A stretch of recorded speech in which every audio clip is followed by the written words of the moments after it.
आज याद करिए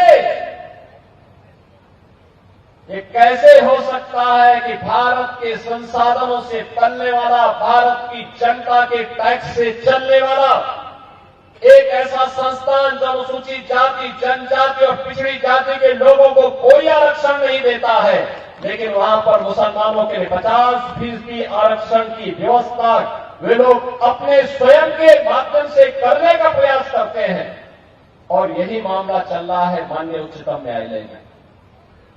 बहनों और भाइयों, भारत का संविधान अनुसूचित जाति, जनजाति को और मंडल कमीशन की रिपोर्ट के आधार पर पिछड़ी जाति के लोगों को आरक्षण की सुविधा देता है, लेकिन इस सुविधा अलीगढ़ मुस्लिम विश्वविद्यालय में क्यों नहीं मिल पाती है? क्यों नहीं मिल पाती है? जब भारत का पैसा लगा है तो अनुसूचित जाति, जनजाति और पिछड़ी जाति के लोगों को भी वहां आरक्षण की सुविधा का लाभ मिलना चाहिए, नौकरी में भी मिलना चाहिए और अनुसूचित जाति और पिछड़ी जाति के बच्चों को प्रवेश में भी वहां सुविधा प्राप्त होनी चाहिए। देखिए, आंखों के अंधे को माफ किया जा सकता है क्योंकि उसके पास देखने की शक्ति नहीं है, लेकिन जो आदमी आंखें रखते हुए, दिमाग रखते हुए इस तरह की बातें करे उसको कैसे माफ किया जाएगा? आप एएमयू में जाइए, वहां आपको ढेर सारे दलित, पछड़ा वर्ग के लोग सब मिलेंगे आपको वहां पढ़ते हुए।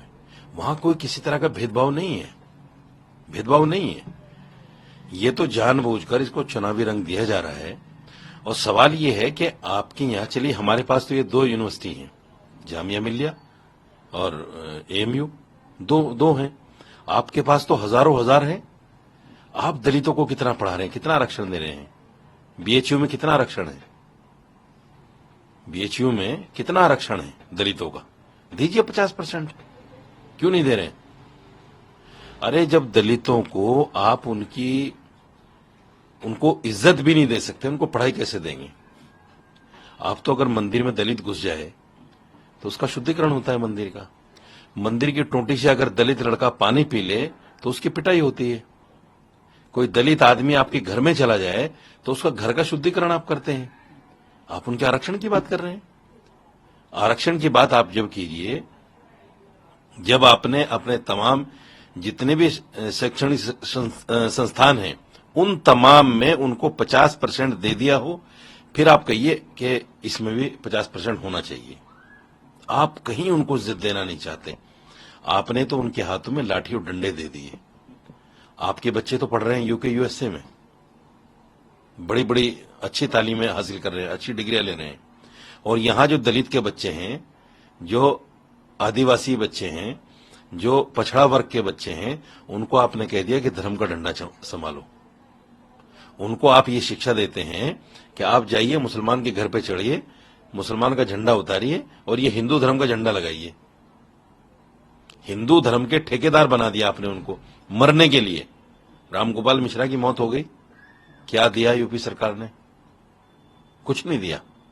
अगर उसकी मौत हुई ऐसे हादसे में तो उसको कम से कम 1 करोड़ रुपए देना चाहिए था। 1 पैसा नहीं दिया, क्योंकि यही लोग उसको ऊपर चढ़ाने वाले और यही लोग उसको मारने वाले।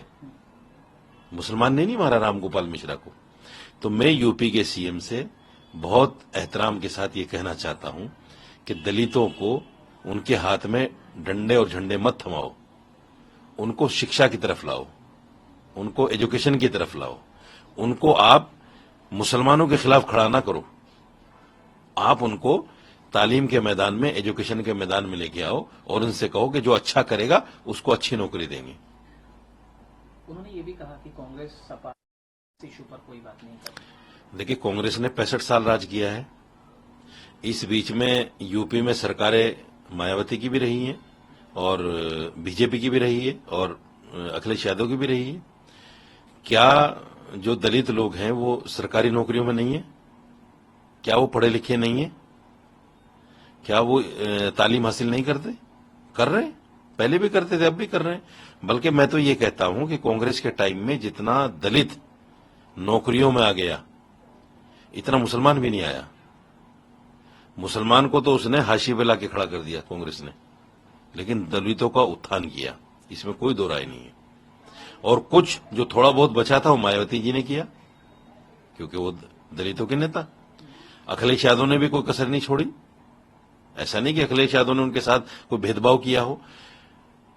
सवाल ये है कि आप जो लकीर बनी है उसको छोटा करने की कोशिश मत करो, आप उससे बड़ी लकीर खींचो।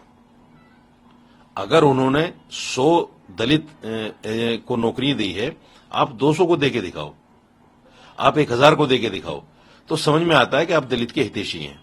सिर्फ बयानबाजी करना, लोगों में नफरत डालना, हिंदू मुसलमान कराना, दलितों को उकसाना मुसलमानों के खिलाफ, ये राजनीति निचले स्तर की राजनीति है। इसको देश का संविधान भी नहीं कहता और हमारे यहां का समाज भी इसको एक्सेप्ट नहीं करता। इसीलिए पार्लियामेंट के इलेक्शन में 35 सीटें अखिलेश यादव को चली गई और बीजेपी को लोगों ने औकात बताई है। अगर ये अब भी ना माने, कोई बात नहीं, अब जैसे कैसे बैसाखियों की सरकार बन गई, आने वाले इलेक्शन में 0 हो जाएंगे। और ये 9 सीटें भी मैं आपके चैनल पे दावे के साथ कह सकता हूं, इनमें से 4 सीटें भी अगर बीजेपी ले जाए तो बहुत बड़ी बात है।